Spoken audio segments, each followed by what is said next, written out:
Good evening. This is Orson Welles. Personally, I've never met anybody who didn't like a good ghost story, but I know a lot of people who think there are a lot of people who don't like a good ghost story. For the benefit of these, at least, I go on record at the outset of the evening's entertainment with the sober assurance that although blood may be curdled on this program, none will be spilled. There's no shooting, knifing, throttling, axing, or poisoning here. No clinking chains, no cobwebs, no bony and or hairy hands appearing from secret panels, or better yet, bedroom curtains. If it's any part of that dear old phosphorescent foolishness that people who don't like good ghost stories don't like, then again, I promise you, we haven't got it. What we do have is a thriller. If it's half as good as we think it is, you can call it a shocker, and we present it proudly without apologies. After all, a story doesn't have to appeal to the heart, it can appeal to the spine. Sometimes you want your heart to be warmed. Sometimes you want your spine to tingle. The tingling, it's to be hoped, will be quite audible as you listen tonight to The Hitchhiker. That's the name of our story, The Hitchhiker. I am in an auto camp on Route 66, just west of Gallup, New Mexico. If I tell it, perhaps it will help me. It will keep me from going mad. But I must tell this quickly.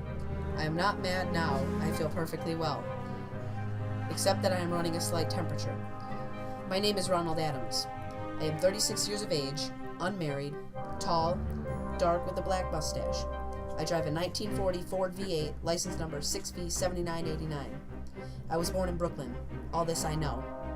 I know that I am at this moment perfectly sane. That is not I who have gone mad, but something else. Something utterly beyond my control. But I must speak quickly. At any moment, the link with my life may break.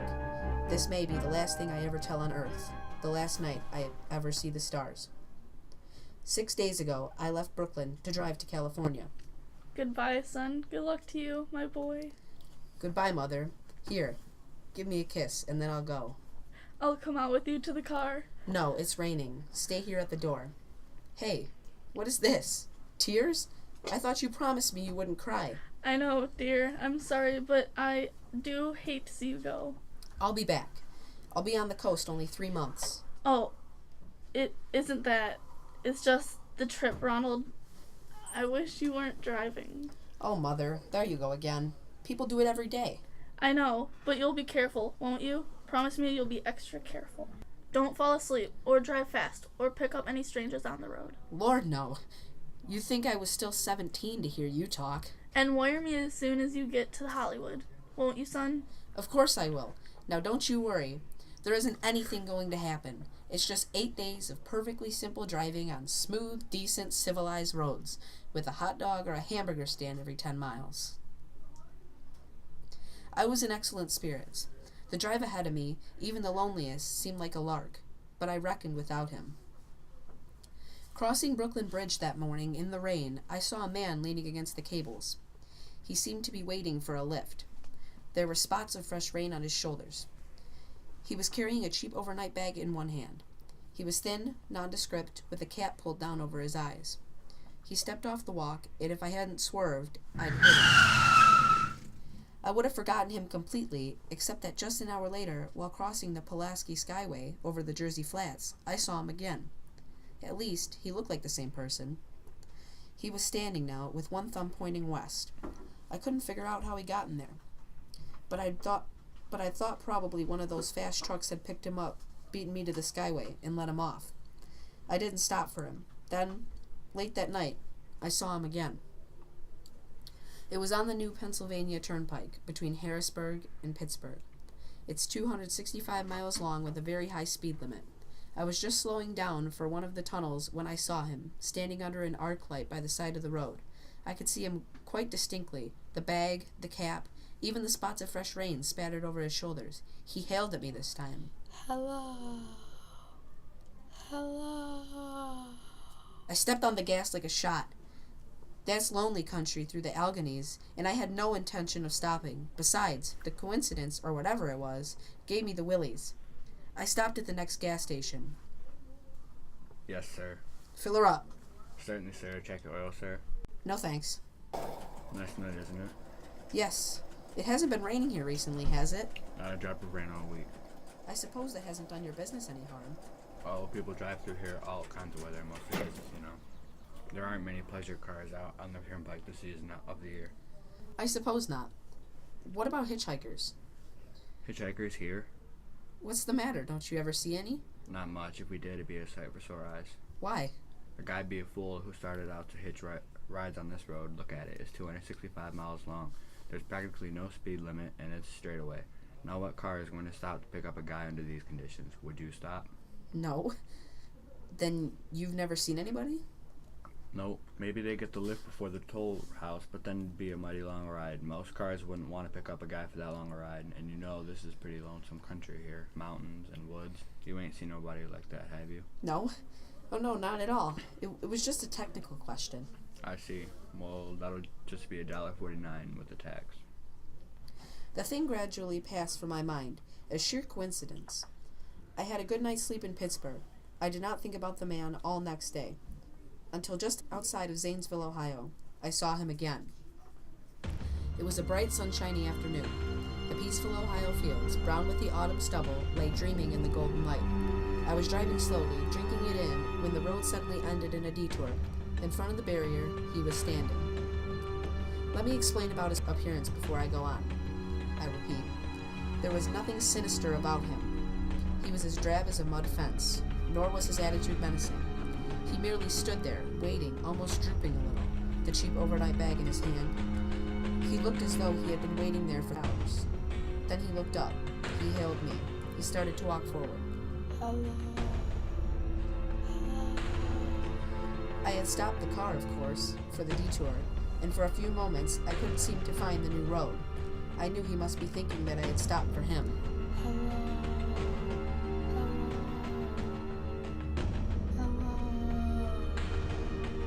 No, not just now. Sorry. Going to California? No, not today. The other way, going to New York. Sorry. After I got the car back onto the road again, I felt like a fool. Yet the thought of picking him up, of having him sit beside me, was somehow unbearable. Yet at the same time, I felt more than ever unspeakably alone. Hour after hour went by. The fields, the towns ticked off one by one. The lights changed. I knew now that I was going to see him again, and though I dreaded the sight, I caught myself searching the side of the road, waiting for him to appear. Yeah, what is it? What do you want? You sell sandwiches and pop here, don't you? Yeah, we do, in the daytime, but we're closed up now for the night. I know, but I was wondering if you could possibly let me have a cup of coffee. Black coffee. Not at this time of night, mister. My wife's the cook and she's in bed. Maybe farther down the road at the Honeysuckle Rest. No, don't shut the door. Listen, just a minute ago, there was a man standing here, right beside this stand. A suspicious-looking man. Henry? Who is it, Henry? It's nobody, Mother. Just if Father thinks he wants a cup of coffee, go back into bed. I don't mean to disturb you, but you see, I was driving alone, when I just happened to look, and there he was. What was he doing? Nothing. He ran off when I stopped the car. Then what of it? That's nothing to wake a man in the middle of his sleep about. Young man, I've got a good mind to turn you over to the sheriff. But You've been taking a nip, that's what you've been doing, and you haven't gotten anything better to do than wake decent folk out of their heart and sleep. Get going. Go on.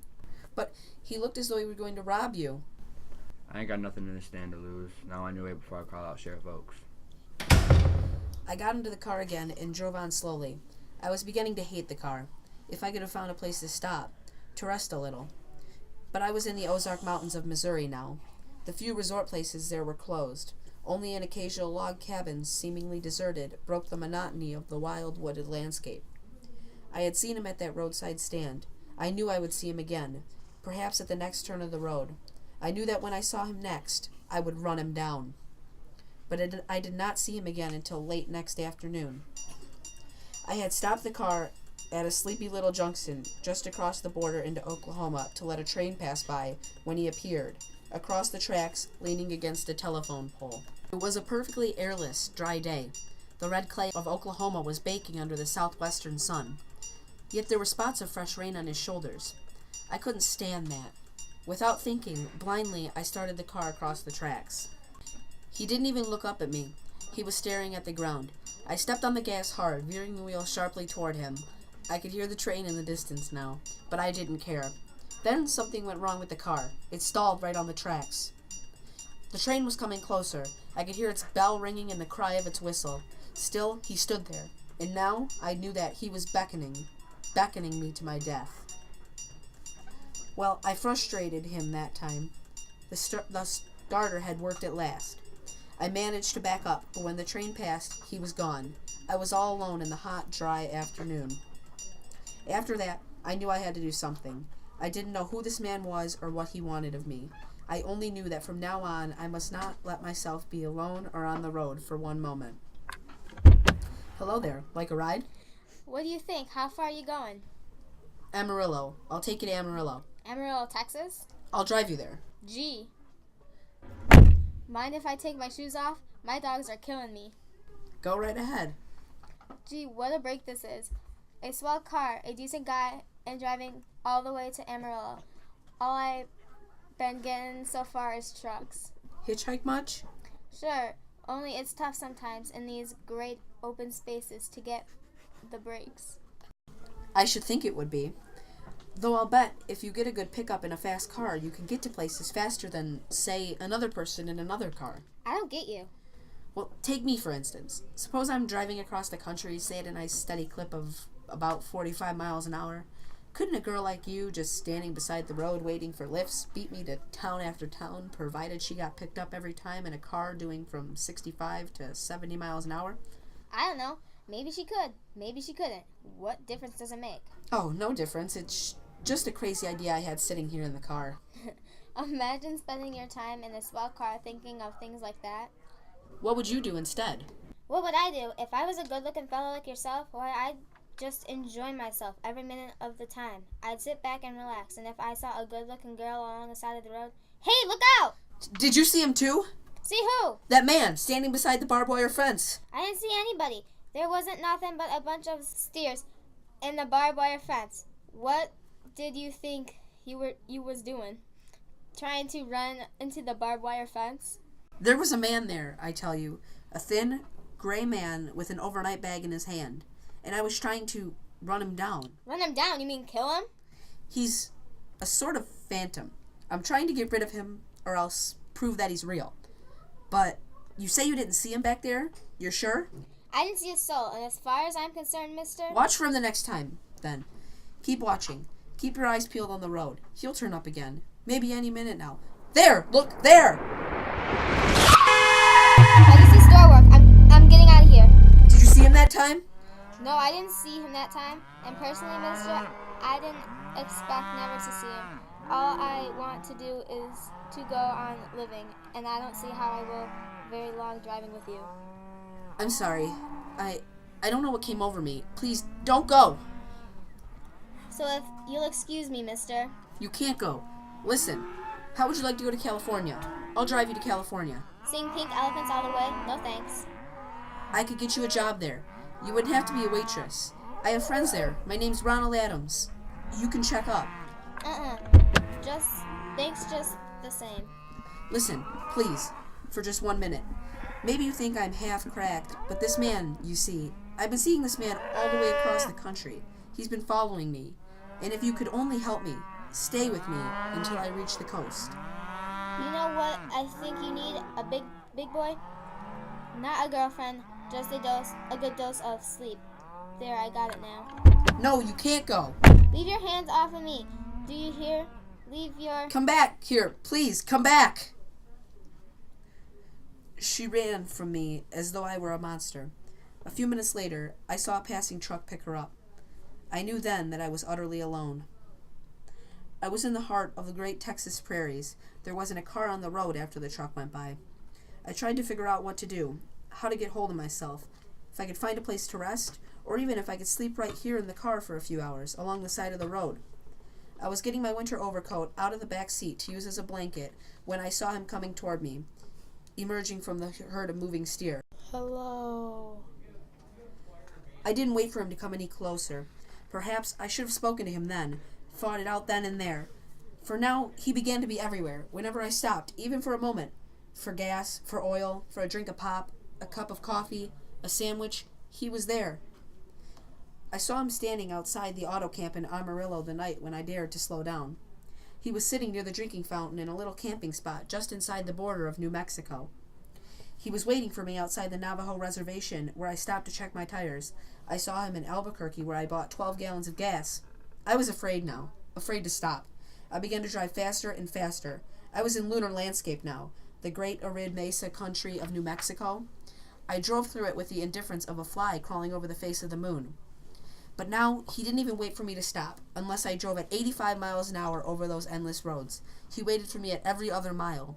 I would see his figure, shadowless, fitting before me, still in its same attitude, over the cold and lifeless ground, flitting over dried-up rivers, over broken stones cast up by old glacial upheavals, flitting right in the pure, cloudless air.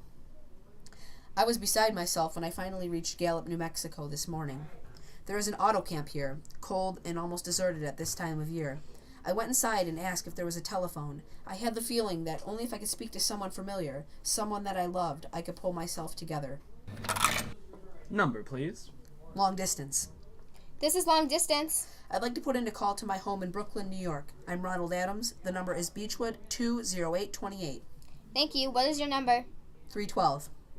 Albuquerque. New York for Gallup. New York. Gallup, New Mexico, calling Beechwood 20828. I had read somewhere that love could banish demons. It was the middle of the morning. I knew Mother would be home. I pictured her tall, white-haired, in her crisp house dress, going about her tasks. It would be enough, I thought, to merely hear the even calmness of her voice.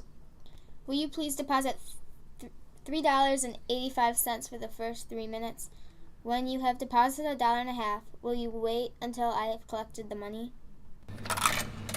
All right, deposit another $1.50. Will you please deposit the remaining 85 cents? Ready with Brooklyn. Go ahead, please. Hello? Mrs. Adams' residence. Hello? Hello, Mother? This is Mrs. Adams' residence. Who is it you wish to speak to, please? Why? Who is this? This is Mrs. Whitney. Mrs. Whitney? I don't know any Mrs. Whitney. Is this Beechwood 20828? Yes. Where's my mother? Where's Mrs. Adams? Mrs. Adams is not at home. She is still in the hospital. The hospital? Yes, who is this calling, please? Is it a member of the family? What is she in the hospital for? She's been prostrated for 5 days, nervous breakdown. But who is this calling? Nervous breakdown? But my mother was never nervous. It's all taken place since the death of her oldest son, Ronald. Death of her oldest son, Ronald? Hey, what is this? What number is this? This is Beechwood 20828. It's all been very sudden. He was killed just 6 days ago in an automobile accident on the Brooklyn Bridge. Your 3 minutes are up, sir. Your 3 minutes are up, sir. Your 3 minutes are up, sir. Your 3 minutes are up, sir. And so I'm sitting here in this deserted auto camp in Gallup, New Mexico. I'm trying to think. I'm trying to get a hold of myself. Otherwise, I shall go mad. Outside, it is night, the vast soulless night of New Mexico. 1,000,000 stars are in the sky. Ahead of me stretch 1,000 miles of empty mesa, mountains, prairies, desert. Somewhere among them, he is waiting for me. Somewhere I shall know who he is and who I am.